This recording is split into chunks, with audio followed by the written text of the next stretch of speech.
What's going on, everybody? Today we're gonna be taking a look at this pretty cool bubble kind of effect, like a sci-fi energy ball type of thing. But so to start off, I'm gonna delete all of the layers to have a blank document. You're gonna be like, no, he deleted all the layers. Chill. We're gonna remake them.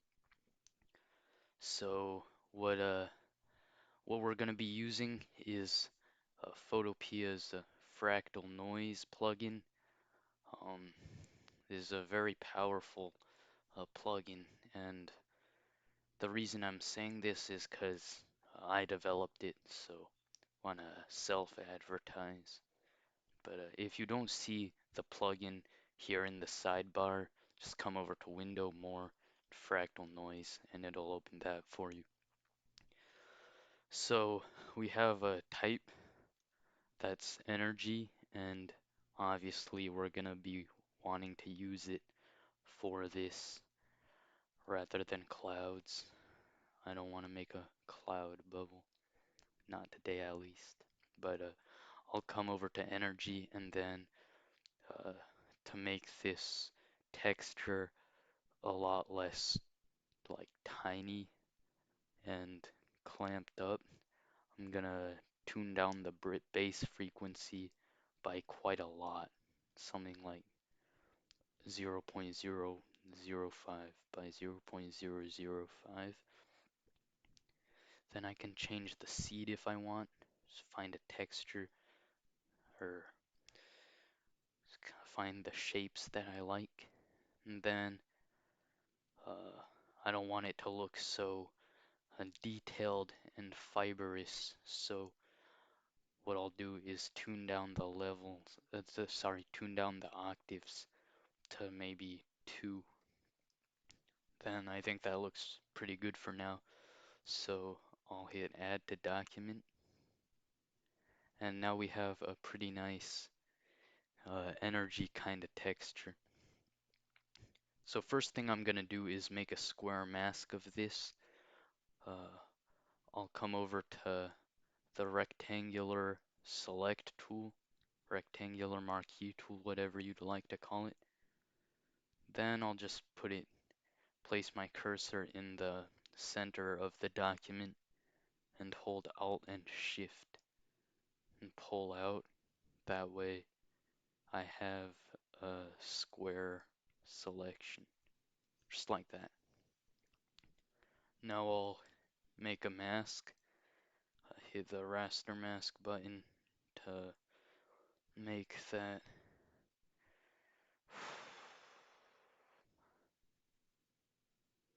square. Yeah, to make that square.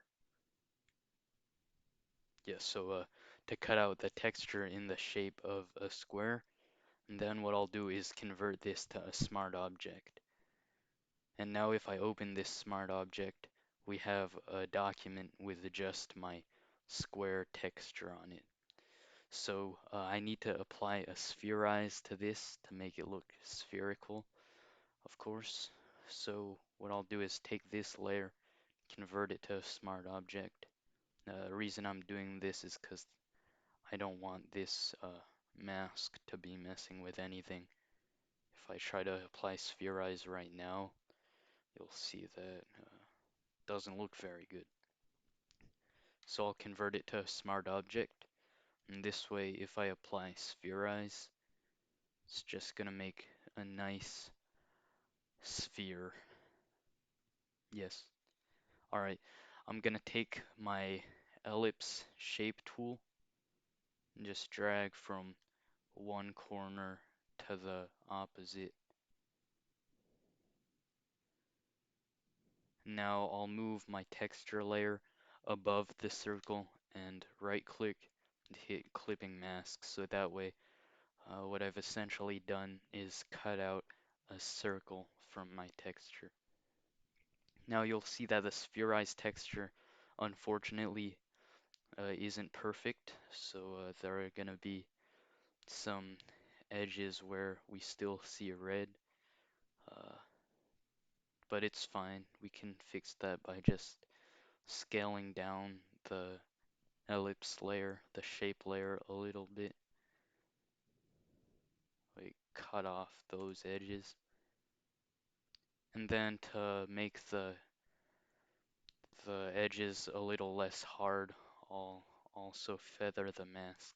So I'll come to properties, mask, and then just feather it a little.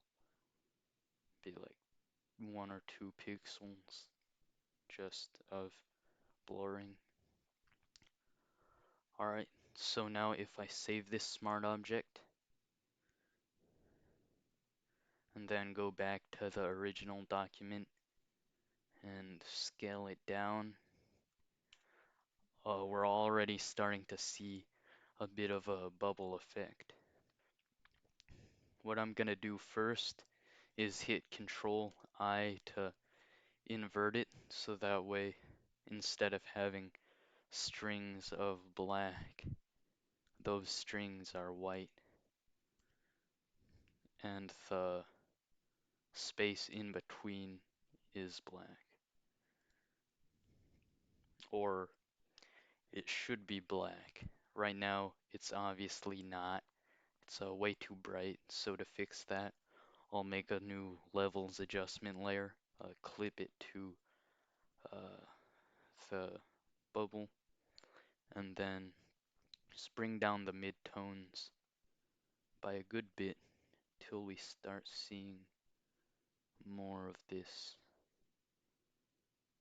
nice detail. Just something like that should work fine. And now, I know what you're thinking, like, why'd you make a levels adjustment layer when you could do the same thing by coming over to image adjustment and levels, or even just pressing Control L to make it a whole lot faster? And my answer to that is shut up.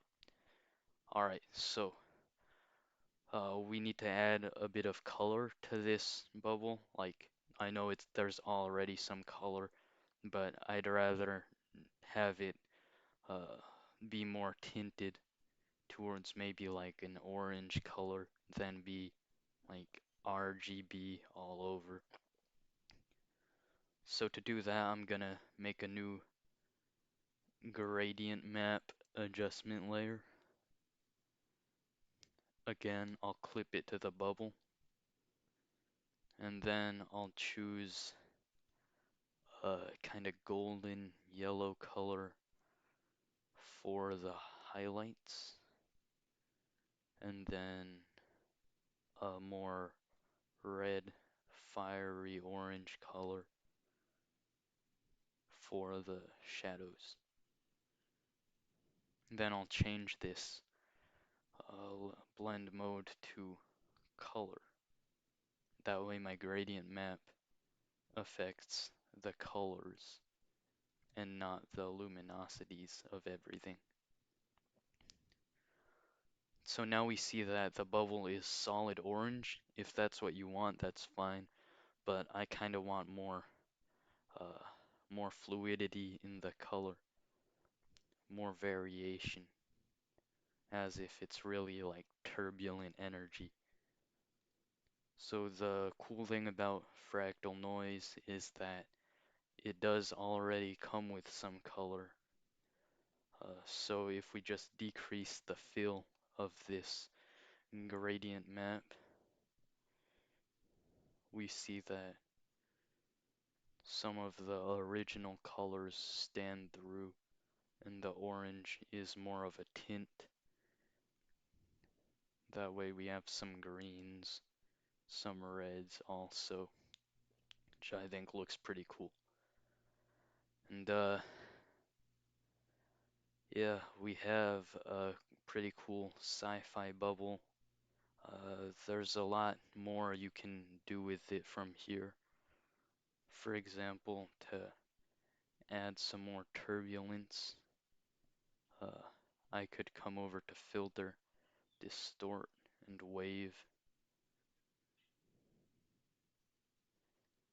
and mess around with some of these settings. Like maybe I could just make the scale X and scale Y very small. So that way it just adds a little bit of a variation to those edges. Because, in real life, we wouldn't see a lot of perfect spheres. So adding this kind of turbulence will uh, take you places. This can help sell the effect, but it really just depends on what you're going for. Maybe you do want a perfect sphere. I don't know. So at this point, you might ask, well, what am I gonna use this for? Like, am I gonna start putting like sci-fi bubbles into every single one of my art pieces?